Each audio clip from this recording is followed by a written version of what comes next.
Hi, welcome aboard the Drunken Boat. Now, if you've been following the videos, you'll remember how we've been digging out dirt and cutting out steel, and as you know, the way of at the moment getting in and out the barge is up and down ladders, staggering around on top, bent over double, and there's no way we could get all the bits and pieces out that way. So, what we've decided to do is cut the first doorway, and that's what this video is about. Where we're going to be opening up is around the back where the eventual French doors will be. It's a nice double doorway width, so it should give us plenty of space to get rubbish out of the barge. To get an accurate positioning of where we're going to cut the doorway, we had to measure up 3 datum points inside the barge. We've done this in the middle and the 2 ends, and these are all 1 metre up, and from this point, or these points, we can triangulate where the door's going to go.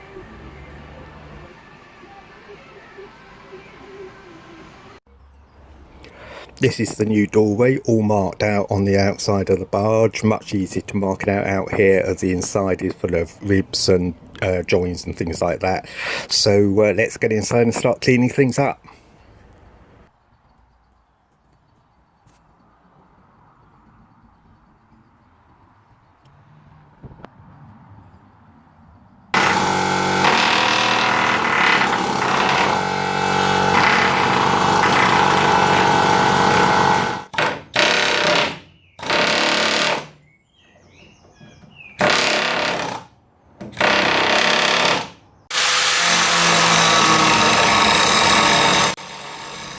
There's some rusted out sections of rib inside that we're cutting out. These will just get in the way for cutting out the sections above and below, so best cut them out now.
Right, we ordered up some nice bits of 8mm flat and right angle, as you can see here. So lots of measuring up to do, because I'd like to say I believe in measuring twice and cutting once, but it's more like measuring 4 or 5 times and cutting once or twice. So let's get on with it.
You can see from this shot just how cleanly the chopping saw cuts through all the steel, which as the project progresses on, we can really do with this cleanness of cut, especially when we want the barge itself and the new steel to fit in with other structures.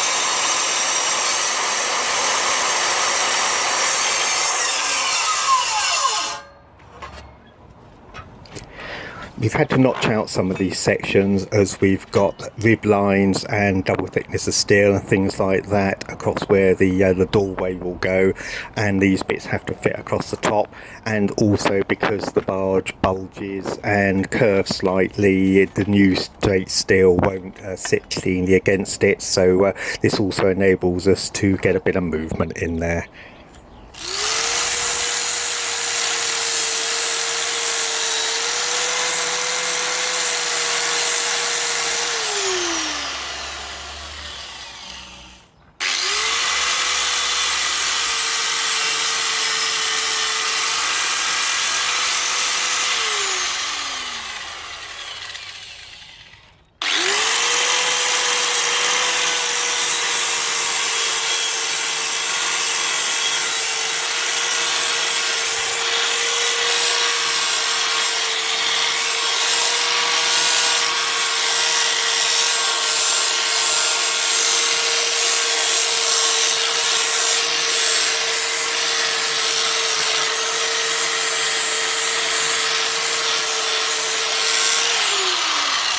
During their admission after surgery, then their outcomes tend to be less well. But equally important is First things first, and we're welding in the angled steel on the inside of what will be the doorway before we do any cutting. So we've got some strengthening in there even before we start any other works.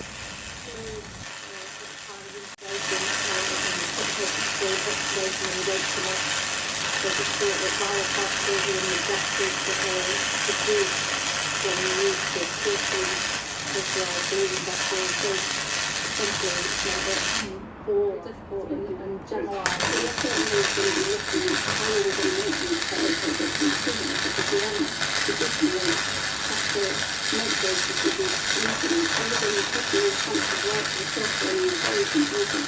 You actually get every analysis and more realistic and those things don't seem to happen. And actually, I wonder. So I think that's a true standard. Very, very clear. And that's the kind of music for color. Yeah. So that's that. The World Health Organization algorithms for the spread of the disease, and we take into account some places, some measures that have been taken in most of the countries that we work in, most of the 34 war-torn and fragile states that we work in, and then run the data on infections. We've not put a time limit on it, so the 500 million to a billion infections is the full extent of the disease. And we then tried to give a sense of how the weakness of the health infrastructure needs to change. In South Sudan, just to take that one example, for transition from the 500 million to a billion deaths to the 500 million to a billion infections to the 1.5 million to 2 million deaths. And obviously there are swings around. Most of the population we work with are young and health. But on the other hand, most of the places we work don't.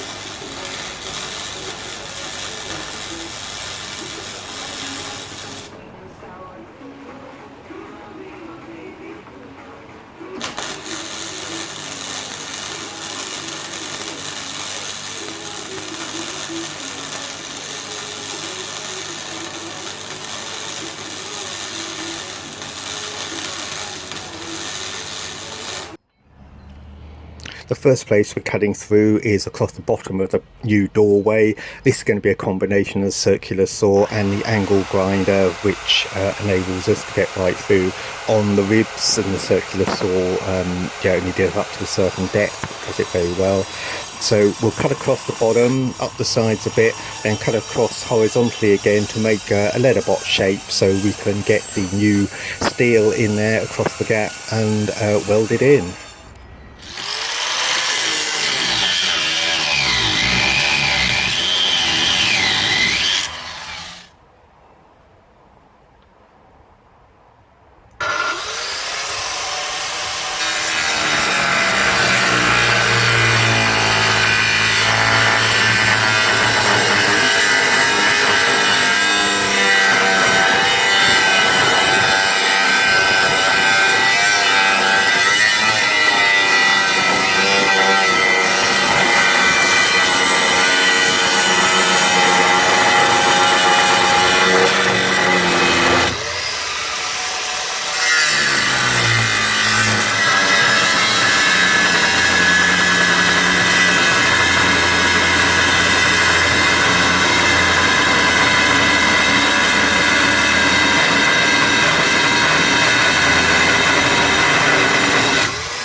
With the base plate tacked in, it's time to start cutting up the verticals on the first side. Same thing again, cutting a long slot so we can get the new steel in without removing too much of the existing barge. So again, only a combination of the circular saw and the angle grinder. Now the circular saw is great for cutting through the steel, but it weighs an absolute ton, so this was the trickiest bit of the whole deal, I reckon.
Once we started cutting out the second vertical side, the other side of the doorway, there really was no point in keeping the large sheet of steel of the barge across the middle, so we elected to cut it all out in one go, which involved cutting both up the side, across the top, and then one of the large internal rib supports across the middle.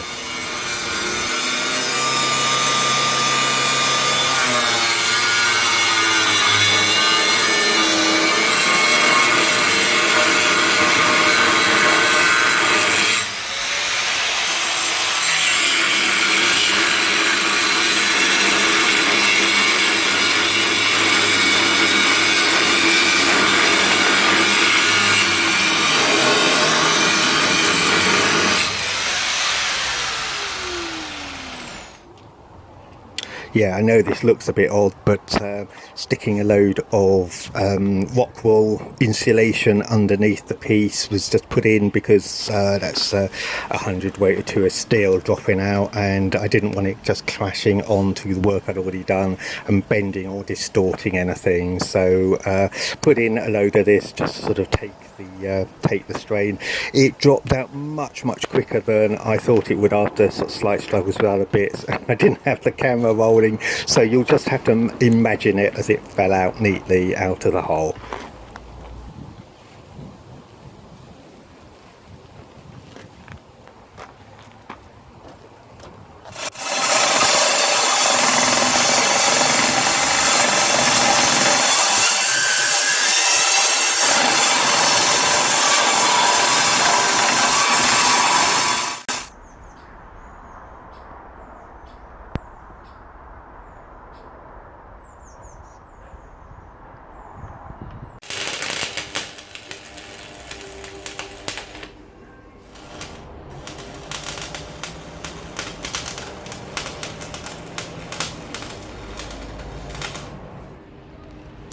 With the last piece of steel welded into the gap, we went around and did stitch welding on the inside and a constant bead all on the outside of the pieces.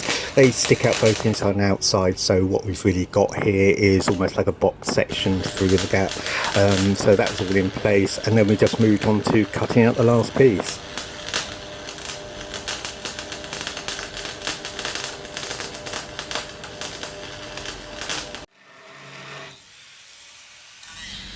We had been warned that when we finally separated the two sides, there would be a certain release of pressure between the ends of the barge, and you can see here that when it goes, it really goes, but it's hardly moved out of position at all in the end, so that's really good.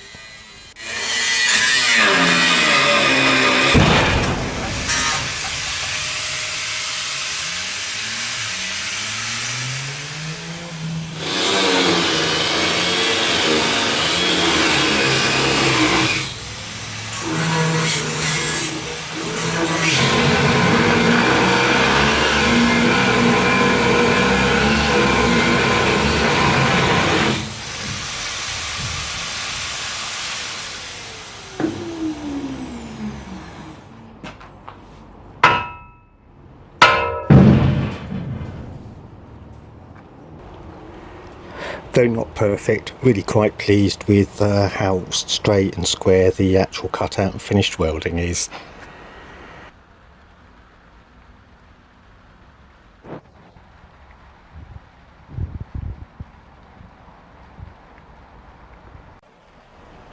And there we have the final access ramp put in, looking more and more like Noah's Ark every day, I reckon. So yeah, we'll get the animals in 2 by 2 easily up and down that, so that's cool.